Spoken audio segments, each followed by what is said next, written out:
teman-teman Noken Nongki keren dengan Bawaslu Provinsi Papua Pegunungan.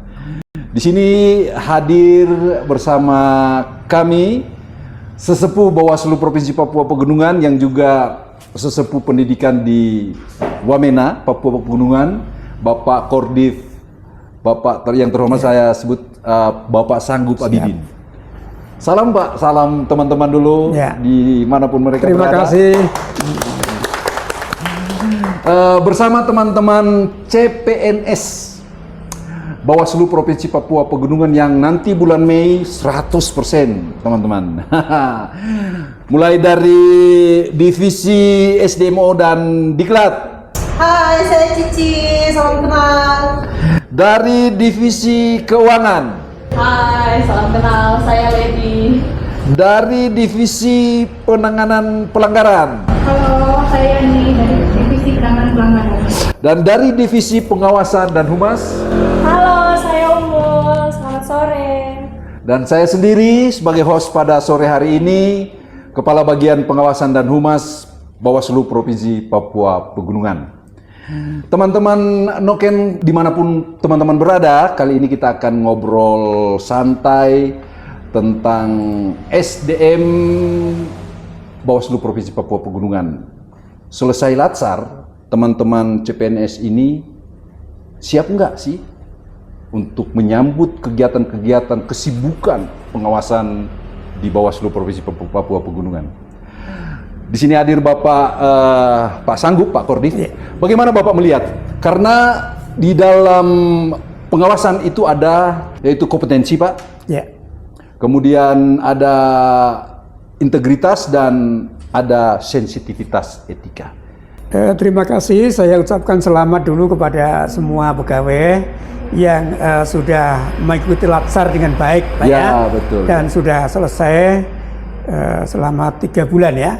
Selama 3 bulan, saya yakin bahwa dasar-dasar baik itu kepegawaian, baik itu kepengawasan, baik itu hal-hal lain terkait dengan pekerjaan administrasi di kantor, tentu sudah menerima dasar-dasar untuk melaksanakan kegiatan itu. Betul. Nah, di dalam Latsar itu, dan saya yakin itu, sehingga saya juga punya keyakinan Pak Kabak bahwa setelah Latsar itu seluruh pegawai ini akan mampu melaksanakan tugas itu. Amin. Ini yang penting.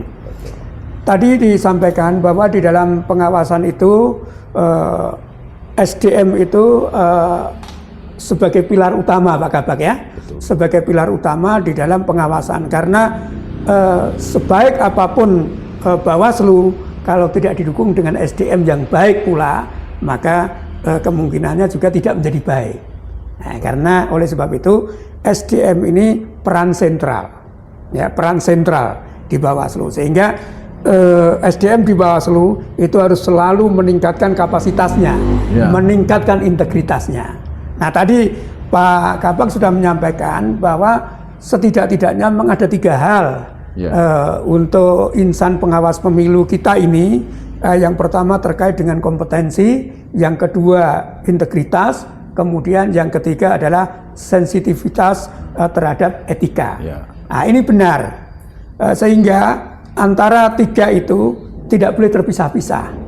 Nah, 3 ini harus selalu bergandengan terus. Yang pertama tadi terkait dengan kompetensi. Di dalam kompetensi juga seorang pengawas pemilu setidak-tidaknya harus memahami yang pertama itu regulasi. Harus paham terhadap regulasi. Yang kedua, bagaimana seorang pengawas pemilu itu punya kemampuan untuk menginvestigasi satu peristiwa. Terus kemudian yang ketiga, seorang pengawas pemilu juga harus mampu menyesuaikan diri terhadap literasi teknologi yang ada. Nah, kita mulai dari yang pertama, Pak Kabak, terkait dengan masalah pemahaman regulasi. Regulasi ini penting, dan untuk Bawaslu selalu saya tekankan bahwa seorang pengawas pemilu itu harus lebih tahu daripada penyelenggara pemilu yang lain. Kenapa? Karena mulai dari undang-undangnya, mulai dari PKPU yang dari undang-undangnya akan turun PKPU-nya. Kemudian dari PKPU itu akan turun Perbawaslu terkait dengan pengawasannya. Atas apa? Atas pelaksanaan undang-undang dan pelaksanaan PKPU yang ada. Sehingga Bawaslu mengambil langkah, Bawaslu membuat peraturan Perbawaslu untuk mencoba bagaimana tahap-tahap pengawasannya terhadap yang tadi disampaikan, terhadap pelaksanaan PKPU maupun terhadap pelaksanaan undang-undang. Itu untuk yang pertama, terkait dengan regulasi. Ya, terkait regulasi. Kemudian yang kedua, terkait dengan kemampuan investigasi. Seorang pengawas pemilu itu dituntut untuk mampu membuat kajian. Karena banyak permasalahan yang harus dikaji. Ya, baik itu temuan, baik itu laporan masyarakat, itu harus dikaji dulu. Nah, oleh sebab itu insan pengawas pemilu harus mampu melakukan kajian-kajian itu. Yang kedua, setelah dikaji bagaimana? Seorang pengawas pemilu harus mampu untuk mengumpulkan bukti. Jadi bukti-bukti terkait dengan pelaksanaan pemilu itu harus dipegang oleh pengawas pemilu. Untuk apa harus punya bukti? Untuk memperkuat argumen-argumen kita sampai pada saat selesainya pemilu. Begitu. Sampai kalau misalnya terjadi gugatan pemilu. Nah, kita harus punya bukti itu. Sehingga dari awal Bawaslu harus selalu mengumpulkan bukti ketika ada temuan, ketika ada laporan, setelah diinvestigasi, dilakukan kajian, kemudian kita kumpulkan bukti. Dan berikutnya, seorang pengawas pemilu harus punya kemampuan untuk mengklarifikasi terhadap permasalahan atau pelanggaran. Sehingga klarifikasi ini penting sebagai pengawas pemilu, sehingga antara temuan, antara laporan dan yang dilaporkan itu selalu ada klarifikasi. Begitu, sehingga apa yang dilaporkan, dengan temuan kita punya klarifikasi. Untuk apa? Untuk memperkuat juga argumen kita ketika terjadi permasalahan itu menjadi permasalahan berikutnya. Itu Pak Kabak, 3 hal itu. Oke, terima kasih Pak Kordif. Jadi memang bahwa kita harus memahami 3 pilar utama ya, pengawasan yang harus kita laksanakan dalam pekerjaan kita, dalam kegiatan administrasi kepegawaian kita di Bawaslu Provinsi Papua Pegunungan. Sempat tadi saya tangkap apa yang Pak Kordif sampaikan tentang investigasi, kaitannya dengan kondisi keamanan, Pak. Ya. Nah, Bapak, teman-teman PNS Bawaslu Provinsi Papua Pegunungan ini itu mayoritas, bahkan 90% lebih adalah non-OAP. Bagaimana mereka bisa mengaktualisasikan fungsi investigasi ini? Terima kasih Pak Kabak. Kita di dalam demokrasi Pak Kabak, ya, kita tidak membicarakan masalah OAP maupun non-OAP. Iya, betul. Jadi dalam demokrasi itu adalah kesetaraan semuanya. Dan pengawas pemilu itu senantiasa yang tadi saya sampaikan, kalau memahami regulasi dengan baik, melaksanakan itu dengan baik, saya yakin orang di dalam penegakan demokrasi atau pemilu juga dia akan terima dengan baik. Iya. Sepanjang kita semua sebagai insan pengawas pemilu ini melaksanakan regulasi dengan baik. Jadi kita semua ini adalah orang-orang pelaku-pelaku untuk melaksanakan undang-undang pemilu. Iya, betul, Pak. Nah, begitu, sehingga kita memahami regulasi itu, kita laksanakan sesuai dengan regulasi, dan semua kita tunjukkan bahwa kita sudah sesuai dengan aturan yang ada. Iya, ya teman-teman CPNS saya rasa juga selama 3 bulan di dalam penggodokan dalam di Latsar, saya rasa mereka juga sudah paham karena memang masyarakat kita di sini kan masyarakat yang sensitif, jadi mereka sudah punya kiat-kiat khusus saya rasa. Dan kemarin setelah diuji oleh para penguji dan narasumber yang di Latsar, saya rasa mereka sudah bisa mampu. Kemudian yang tadi saya dengar dari Bapak soal literasi, literasi teknologi. Nah, teman-teman CPNS Provinsi Papua Pegunungan di dalam pelaksanaan Latsar, mereka sudah bisa membuat terobosan-terobosan tentang mekanisme teknis pelaksanaan pengawasan di Provinsi Bawaslu Papua Pegunungan. Bagaimana Bapak melihat ini kaitannya dengan Latsar dan produk-produk literasi yang mereka buat untuk kelancaran administrasi kepegawaian dan pelaksanaan kegiatan di Bawaslu Provinsi Papua Pegunungan? Melek teknologi itu adalah sebuah keniscayaan. Ya, ini kan zaman teknologi. Zaman teknologi. Dan saya yakin bahwa yang Latsar kemarin pasti sudah melaksanakan praktik-praktik baik, best practice terkait dengan teknologi ini, saya pikir sudah dilaksanakan. Kenapa ini penting? Karena di dalam Bawaslu sendiri itu banyak menggunakan sistem informasi teknologi. Ya, misalnya terkait dengan Siwaslu, sistem pengawasan, sistem informasi pengawasan pemilu. Siwasle, sistem informasi pengawasan pemilihan.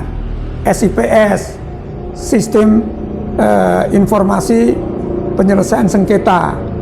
Kemudian sikap lapor dan seterusnya. Jadi aplikasi-aplikasi teknologi ini sifatnya untuk membantu, alat untuk membantu pekerjaan-pekerjaan di Bawaslu. Sehingga melek teknologi itu harga mati ya Pak? Harga mati, wajib tidak ada sunah-sunah lagi. Tidak ada sunah lagi, wajib hukum. Wajib, begitu. Jadi semua Pak, semua Pak Kabak. Jadi mulai dari pimpinan, terutama yang kerja teknis, itu wajib hukumnya. Wajib hukumnya. Wajib. Baik Pak, terima kasih teman-teman Noken dimanapun berada. Teman-teman CPNS ini kemarin sudah membuat berbagai alat bantu teknologi informatika yang mereka sesuaikan dengan tupoksi masing-masing. Kali ini mungkin ada dari teman-teman CPNS yang sebentar lagi PNS, karena saya sudah lebih dekat ke PNS sebenarnya, saya harus sebutkan mereka PNS untuk menyampaikan apa yang dibuat dan bagaimana mereka melaksanakan aplikasi itu hubungannya dengan literasi teknologi. Mbak Umul bisa? Saya bisa Bapak. Jadi pada pelatihan Latsar kemarin itu bertujuan untuk membentuk ASN yang berakhlak, yang artinya berorientasi pelayanan, kemudian akuntabel, kompeten, loyal, adaptif maupun kolaboratif. Nah, dalam penerapan hal tersebut pun kita dituntun untuk membuat rancangan aktualisasi, di mana rancangan aktualisasi tersebut mengimplementasikan daripada nilai berakhlak tadi, Bapak. Jadi saya membuat Google Drive yang tentunya itu adaptif, di mana kemudian dia berorientasi pelayanan, di mana ketika staf ataupun pimpinan meminta data ada di Google Drive tersebut. Kemudian kenapa saya membuat Google Drive? Karena memang betul-betul kemarin khususnya di divisi pengawasan ya Bapak tidak memiliki sarana tempat untuk menyimpan arsip-arsip fisik. Jadi saya membuat Google Drive tersebut untuk mengamankan data di mana kemudian ketika dibutuhkan. Kemudian tentunya terdapat nilai yang akuntabel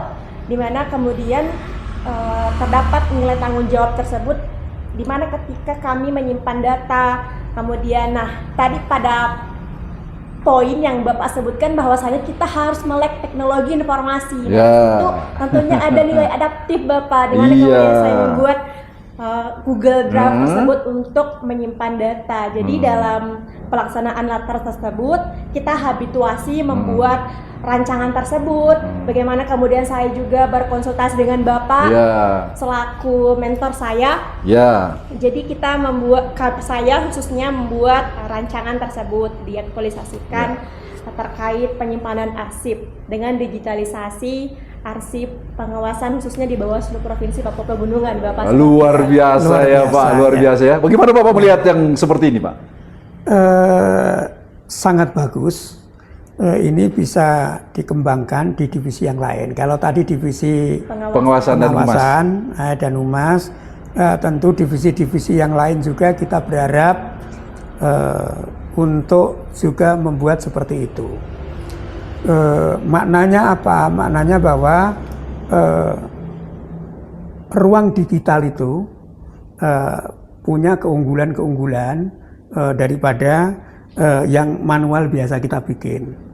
Artinya dari segi tempat lebih praktis tentu, terus kemudian dari kemungkinan kehilangan, nah itu tentu kita berharap bahwa dengan didigitalisasi seperti itu Pak Kabak, kita berharap lebih aman, terus kemudian lebih banyak ruang yang bisa kita untuk menyimpan data-data kita. Iya, betul Pak. Terus yang penting juga di setiap divisi Pak Kabak, kita berharap bahwa data itu dipegang minimal 2 orang. Ya. Minimal 2 orang di satu divisi, dengan harapan bahwa kalau misalnya yang satu berhalangan, yang satu bisa. Karena ini pengalaman juga dulu pernah terjadi seperti itu. Kalau satu yang pegang data saja, terus kemudian sakit, nah susah semua. Nah, pengalaman-pengalaman itu dan memang seharusnya untuk setiap divisi itu harus minimal 2. Kalau misalnya ada 3 lebih bagus lagi. Semakin banyak yang menyimpan semakin bagus. Karena apa? Karena kalau banyak yang menyimpan, kalau data itu sekali waktu dibutuhkan juga cepat carinya. Begitu, sehingga begitu di set langsung ketahuan, oh ini yang kita butuhkan. Itu Pak Kabak. Ya, terima kasih Pak. Kami perlu apresiasi yang luar biasa, teman-teman CPNS. Jadi yang seperti Mbak Umul buat itu dibuat oleh semua, masing-masing sesuai dengan habituasi, sesuai dengan kondisi, dan mereka sesuaikan dengan kondisi yang ada di lapangan. Hubungannya dengan tupoksi masing-masing. Apakah itu dari SDMO, keuangan, pengawasan, dan divisi penanganan masalah, semua punya aplikasi. Oke, terima kasih Pak. Berikut kita masuk ke poin pilar kedua, integritas. Terkait dengan integritas Pak Kabak, memang integritas ini sangat penting, bukan hanya pada insan pengawas pemilu. Kalau negara ingin maju, kita semua harus punya integritas yang baik. Pastilah. Untuk pengawas pemilu, integritas yang harus dipunyai ada beberapa hal. Yang pertama terkait dengan kemandirian. Kemandirian atau bisa juga kita sebut dengan independensi kita. Itu yang pertama. Kemudian yang kedua terkait dengan kejujuran, dan yang ketiga terkait dengan keberanian. Itu adalah sebuah segitiga yang sisi-sisinya tidak boleh hilang satu. Jadi tiga-tiganya harus melekat. Nah, seorang pengawas pemilu terkait dengan independensi kemandirian, seorang pengawas pemilu tidak boleh punya kecondongan terhadap peserta pemilihan atau pemilu. Baik itu kecondongan terhadap calon perseorangan atau calon yang diusung oleh partai politik. Tidak boleh. Terus punya kecondongan juga terhadap salah satu tim sukses. Itu juga tidak boleh. Nah, itu tidak boleh. Begitu. Jadi kita harus tetap berdiri lurus di tengah. Nah, ini yang untuk terkait dengan kemandirian. Kemandirian, ya. Yang kedua terkait dengan kejujuran. Jadi di dalam kejujuran ini seorang pengawas pemilu harus menyampaikan apa adanya, bukan ada apanya. Nah, itu ya, harus apa adanya. Kalau 6 ya jangan dibalik nanti menjadi 9. 6. Dapat suara 38. Dapat suara 100. Seperti itu. Tidak boleh dibalik-balik, tidak boleh ada kongsi-kongsi di luar yang sebenarnya. Ini penting kejujuran ini. Sering saya sampaikan bahwa mahkota pengawas itu adalah kejujuran. Kalau seorang pengawas tidak punya kejujuran, berarti dia tidak punya mahkota lagi. Terkait dengan kejujuran. Kemudian yang ketiga terkait dengan keberanian. Sepanjang bahwa pengawas pemilu itu benar, menegakkan regulasi, itu saya yakin dia berani. Begitu. Karena sepanjang bahwa yang dikatakan benar sesuai dengan fakta, Ya. terus kemudian dia berjalan lurus, tidak condong ke salah satu pasangan atau partai politik peserta pemilu, saya yakin bahwa dia berani. Ya, ya. Begitu Pak Kabak. Ya, Pak. Soal keberanian. Ya. Apakah Bapak bisa menjamin adik-adik teman-teman kita ini berani? Pak Kabak, saya punya keyakinan bahwa sepanjang orang itu bekerja dengan jujur, Ya. bekerja dengan baik, punya integritas yang baik, dan mampu menjelaskan ke masyarakat sesuai dengan yang sebenarnya itu, masyarakat juga akan menerima. Dan jika sebaliknya, jika kita tidak jujur, terus kemudian kita juga miring-miring misalnya, tidak lurus, masyarakat juga akan bertanya. Sehingga masyarakat itu menjadi lebih jahat ketika kelihatan bahwa kita ini berpihak. Iya. Nah, begitu. Jadi keberanian dalam konteks ini sebenarnya bukan soal keamanan, tetapi kebenaran. Ya, kebenaran. Nah, jadi prinsipnya adalah kebenaran. Kebenaran, bukan soal keamanan sebenarnya. Bukan soal keamanan. Yang keberanian yang kita maksud dalam pilar ini, Ya. Pak. Nah, Oke, baik. Terima kasih, Pak. Kita lanjut kepada pilar ketiga, yaitu sensitivitas etika. Bagaimana Bapak melihat ini? Nah, memang pengawas pemilu itu harus sensitif terhadap etika. Ya. Karena semua penyelenggara pemilu itu diikat dengan etika. Ya, etika di dalam penyelenggaraan pemilu. Nah, begitu. Yang pertama, etika kita adalah menjaga jarak sosial kepada siapa? Kepada peserta pemilu. Peserta pemilu itu siapa? Bisa partai politik, ya, bisa calon, bisa tim sukses. Nah, menjaga jarak sosial ini tidak berarti kita tidak berhubungan dengan mereka. Tetapi menjaga jarak itu kita harus menjaga marwah pengawas pemilu agar tidak kelihatan bahwa dia itu condong ke salah satu. Marwah ini harus dijaga bahwa tidak boleh misalnya seorang pengawas pemilu ke sana kemari dengan tim sukses misalnya. Tidak boleh. Atau dengan ketua partai tertentu. Tidak boleh.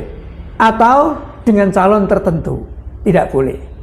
Nah, kalau di dalam lapangan seorang pengawas pemilu misalnya acara bersama, itu kan tidak masalah. Ya. Tetapi kalau diam-diam di pojok sana, terus kemudian bicara sama ketua partai tertentu, maka ketua partai yang lain yang tidak diajak bicara akan curiga. Karena secara etik dia tidak boleh begitu. Demikian juga kepada pasangan-pasangan calon. Tidak boleh misalnya hanya berdua dan seterusnya. Itu terkait dengan menjaga jarak sosial. Ini yang harus tetap dijaga, Pak Kabak. Kemudian yang berikutnya adalah terkait dengan kesadaran budaya. Kita di Papua ini banyak kearifan-kearifan lokal. Seorang pengawas pemilu itu harus tahu kearifan lokal tersebut, harus tahu budaya setempat, sehingga penyampaian terhadap hasil pemilu, terhadap komunikasi dengan lembaga lain, terhadap komunikasi dengan masyarakat itu bisa lebih mengena. Karena apa? Karena dengan pendekatan budaya, saya yakin bahwa itu lebih mudah dipahami oleh masyarakat. Nah, harapan kita pengawas pemilu juga punya kemampuan itu dalam sensitivitas etika di dalam kita mengawasi pemilu. Kemudian yang berikutnya adalah, yang tidak kalah pentingnya adalah bagaimana seorang pengawas pemilu memberikan teladan. Keteladanan ini penting, ya, baik itu dalam tindakan sehari-hari, di dalam media sosial, bermedia sosial, maupun di dalam komunikasi dengan kelompok-kelompok masyarakat lainnya. Nah, teladan ini nanti akan dilihat, sehingga kalau pengawas pemilu memberi teladan yang baik, itu kemungkinan besar masyarakat juga akan mencontoh yang baik itu. Tapi kalau misalnya teladannya dari pengawas pemilu kurang bagus, orang akan agak tidak percaya terhadap hasil pengawasan kita. Kalau misalnya insan pengawas pemilunya misalnya tidak memberi teladan yang baik, orang tidak baik, bagaimana hasil pengawasannya bisa baik? Ini kuncinya. Iya, luar biasa. Jadi Pak, tadi yang saya tangkap bahwa jarak sosial itu bukan berarti tidak ada komunikasi. Iya. Bukan berarti tidak ada pendekatan-pendekatan khusus dari kita petugas pengawasan. Ya. Nah, tadi Bapak sampaikan bahwa ada pendekatan sosial bagi peserta pemilu. Iya. Nah, apakah hanya terbatas dari peserta pemilu atau juga non pemilu? Artinya bahwa kita harus adakan pendekatan sosial dengan masyarakat yang adalah pemilik demokrasi itu. Ya, benar. Ya. Jadi selain kepada stakeholder yang terkait dengan pemilu, tentu Bawaslu jangkauannya kepada masyarakat juga. Karena kita berharap bahwa dengan ada komunikasi dengan masyarakat, itu masyarakat luas bisa ikut berpartisipasi di dalam pengawasan pemilu. Karena kita juga menyadari Bawaslu Provinsi, Bawaslu Kabupaten, sampai pada tingkat ad hoc, Pak Kabak, itu insan pengawasannya terbatas, orang-orangnya sedikit.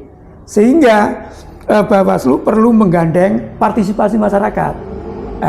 Sehingga yang tadi dikatakan sama Pak Kabak, selain kepada yang tadi interaksi kepada peserta pemilu, juga kita harus berinteraksi juga dengan masyarakat. Masyarakat tidak akan bisa kita pisahkan dari Bawaslu. Sebagaimana jargon kita, ya, bahwa bersama Bawaslu kita awasi pemilu, bersama rakyat kita awasi pemilu, bersama Bawaslu kita tegakkan keadilan pemilu. Artinya apa? Artinya kita tidak akan pernah meninggalkan masyarakat. Wow. Begitu, Pak. Terima kasih, Pak. Akhirnya tibalah kita pada akhir dari ngobrol santai Noken Bawaslu Provinsi Papua Pegunungan pada sore hari ini. Karena 5 menit lagi buka puasa. Ya, terima kasih Pak Kabak. Ya. Terima kasih kepada Pak Kornif, SDMO dan Diklat yang sudah menemani kita di ngobrol santai pada sore hari ini. Teman-teman CPNS yang sebentar lagi PNS, terima kasih dari semua divisi yang sudah hadir. Luar biasa, kita sudah hadir bersama-sama untuk ngobrol bareng. Dan teristimewa buat teman-teman Noken dimanapun Anda berada yang sudah ada bersama-sama kami mendengar diskusi kita pada sore hari ini. Dan inilah kita PNS Bawaslu Provinsi Papua Pegunungan dalam kesiapannya menjaga marwah pengawasan di Provinsi Papua Pegunungan. Akhirnya kami ucapkan selamat sore, sampai bertemu di waktu dan kesempatan yang berbeda. Ya. Wah.